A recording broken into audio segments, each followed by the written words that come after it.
Notary slid the envelope across the table toward me, and when I looked up, she wasn't smiling anymore. That was the moment I knew something was wrong. Not suspected. Knew. But I'm getting ahead of myself. Let me back up to where this really started. To the afternoon my daughter showed up at my door with 2 suitcases and her husband's truck idling in my driveway. It was a Tuesday in late October. I remember because the maple tree out front had just turned, and I'd been sitting at the kitchen table with my coffee, watching the leaves come down one by one. 63 years in that house.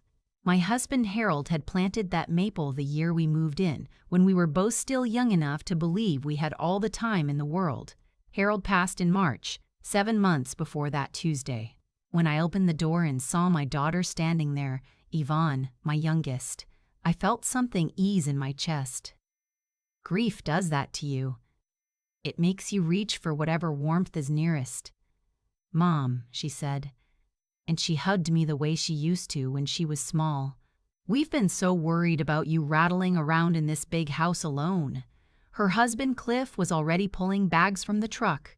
He was a tall man with a wide, easy smile and the kind of handshake that felt like it meant something. He'd always been polite to me. Good at holidays, good at the right moments. "Just for a few weeks," Yvonne said, "until you're feeling more settled."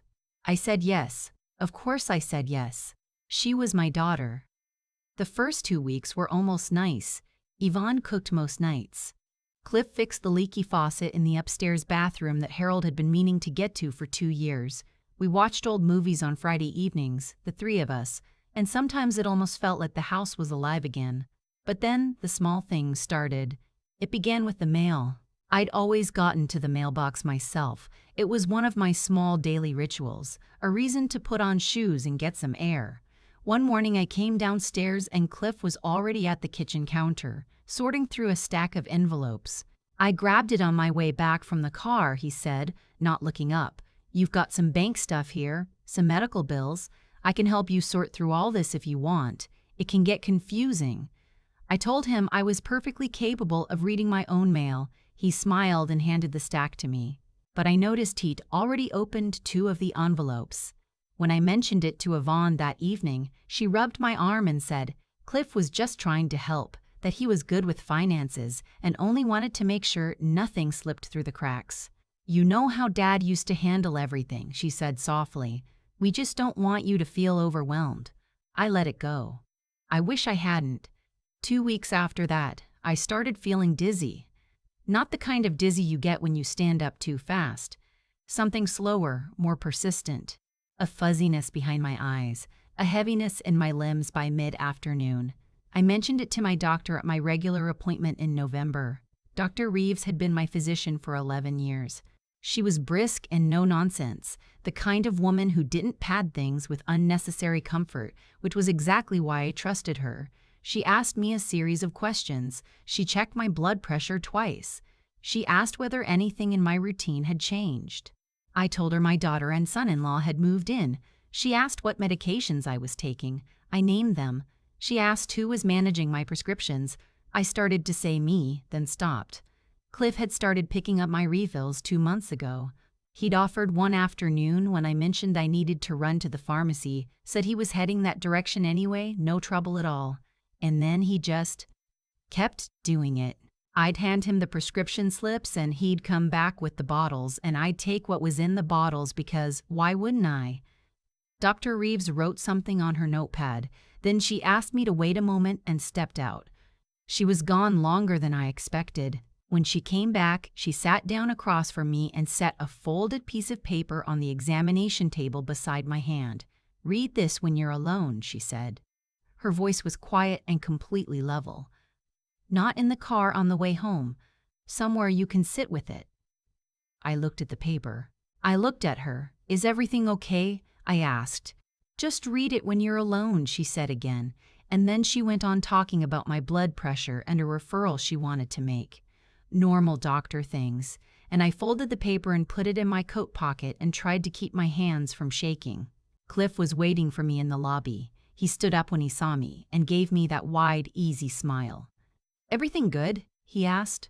"Routine visit," I said. He drove us home. I watched the familiar streets pass by outside the window and kept my hand pressed flat against the paper in my pocket. I waited until after dinner. Yvonne and Cliff went upstairs to watch something on their laptop, and I sat down at the kitchen table, the same table where I'd watched the maple leaves fall, and I opened the note. I need you to know that someone called this office last week presenting himself as your primary caregiver and requesting access to your medical records. He also asked about the process for initiating a competency evaluation. I cannot discuss more here.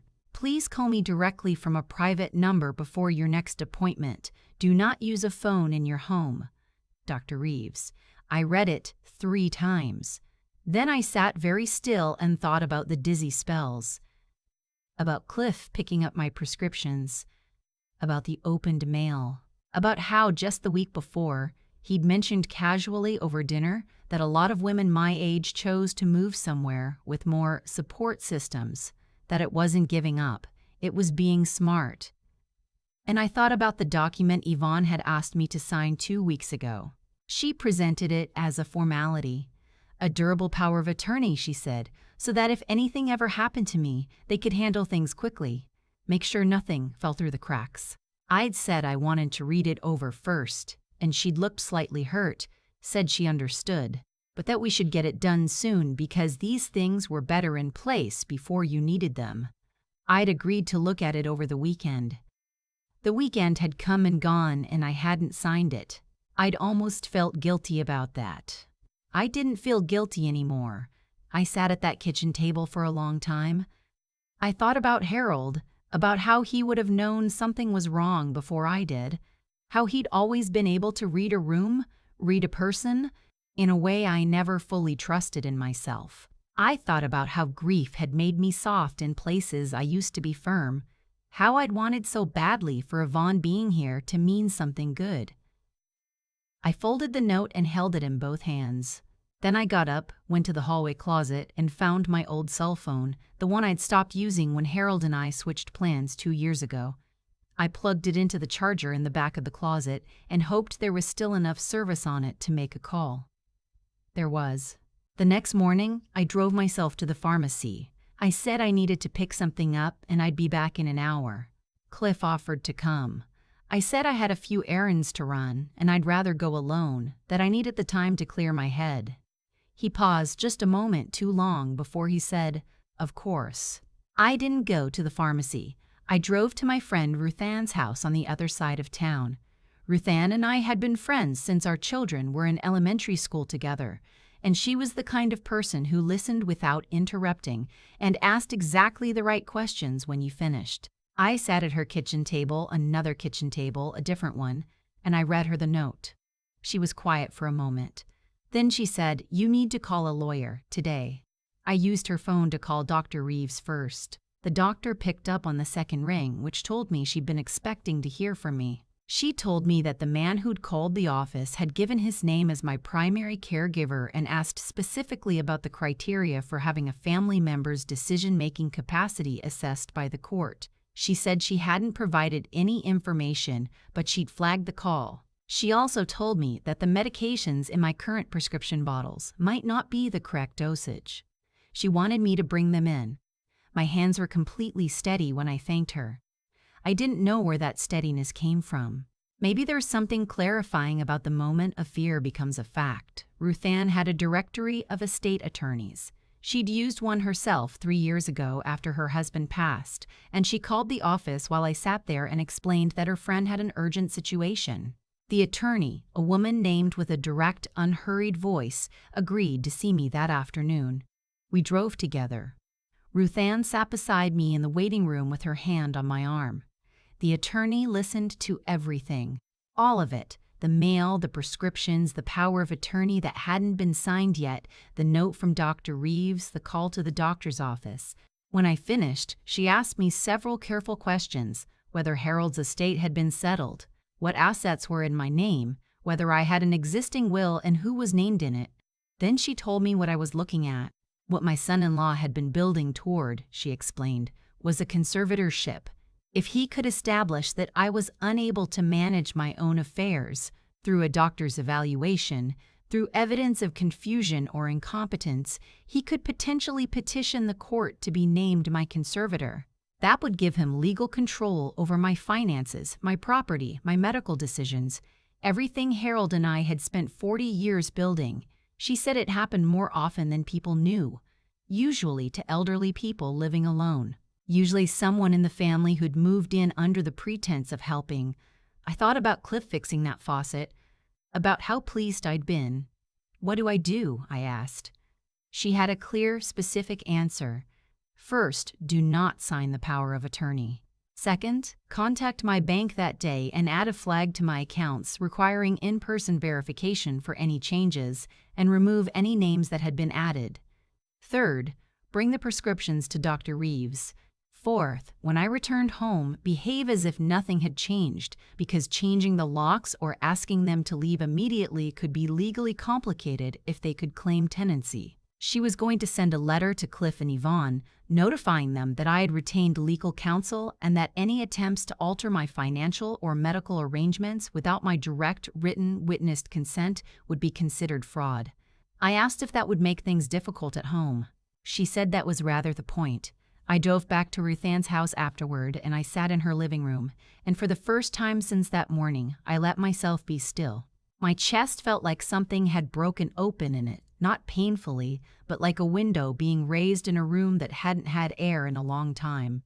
Ruth Ann brought me tea and didn't say much, which was exactly right. I called the bank from her phone. The woman I spoke to was professional and careful and did not seem surprised at all by my request, which told me something. She put the flag on my accounts. She confirmed that no additional names had been added to any of them. That was something, at least. I went back to my house that evening as though nothing had happened. I made small talk over dinner. I said the doctor visit had gone fine and that I was going to make an effort to get out more, that Ruth Ann had invited me for lunch later in the week. Yvonne said that sounded nice. Cliff said the fresh air would do me good. I nodded and passed the bread basket and thought about Harold's maple tree. The attorney's letter arrived 3 days later. I was in the kitchen when the mail came.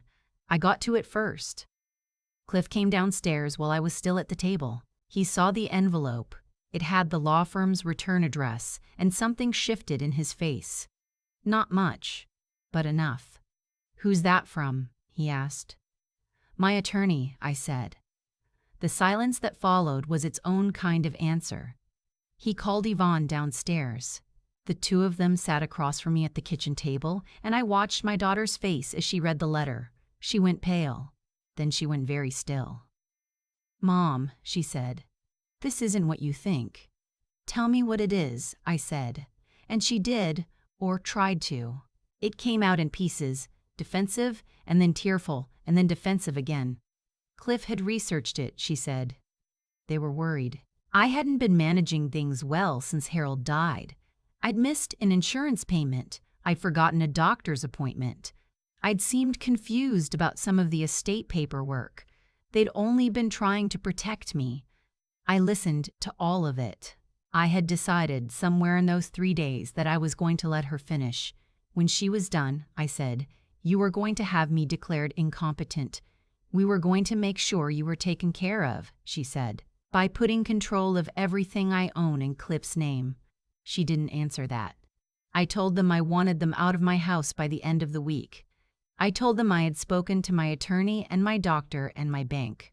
I told them that if there were any further attempts to access my medical records, my accounts, or my legal documents, my attorney had already prepared the next steps. Cliff started to say something. I raised my hand. "I'm not finished," I said. And I wasn't. I told Yvonne that I loved her, that I had loved her since before she could walk, that nothing in the world would change that, and that was exactly why I needed her to understand what she had almost let happen. That love was not a reason to hand someone the keys to your life. That grief did not make me incompetent. That I had been managing things alone for 63 years before Harold came along, and I had managed them together with him for 40 years after that, and I was not done yet. She was crying by the time I finished. I don't think I was. They were gone by Thursday. My attorney filed a formal complaint with the state medical board about the unauthorized inquiry to Dr. Reeves's office. Cliff's name was on record. The complaint would remain on file. I changed the locks on Friday morning. A locksmith named Eddie came out from the hardware store on Maple Avenue and had it done in 40 minutes.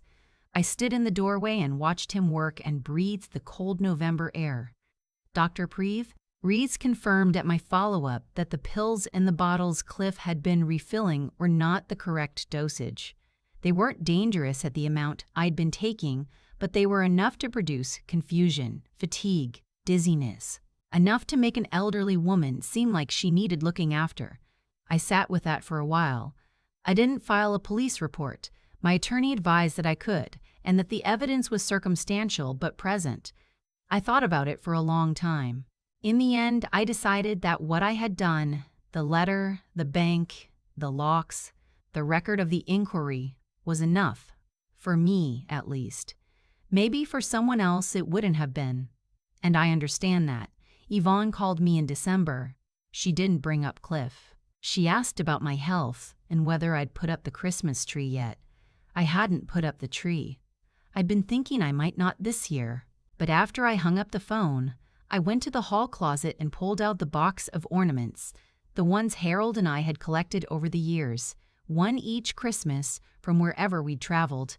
A little painted crab from a trip to Maryland, a blown glass star from a craft fair in Vermont, a small wooden cardinal that Harold had made himself one winter when he took up woodworking for about 4 months before losing interest. I stood the cardinal on the mantelpiece because it didn't need a tree. The maple out front had lost all its leaves by then. I could see the shape of it clearly in the bare November light, the way its branches spread without any particular plan, just growing however they needed to grow, always finding their way toward the sky. I made my coffee. I sat at my kitchen table. I was still here. That felt like enough.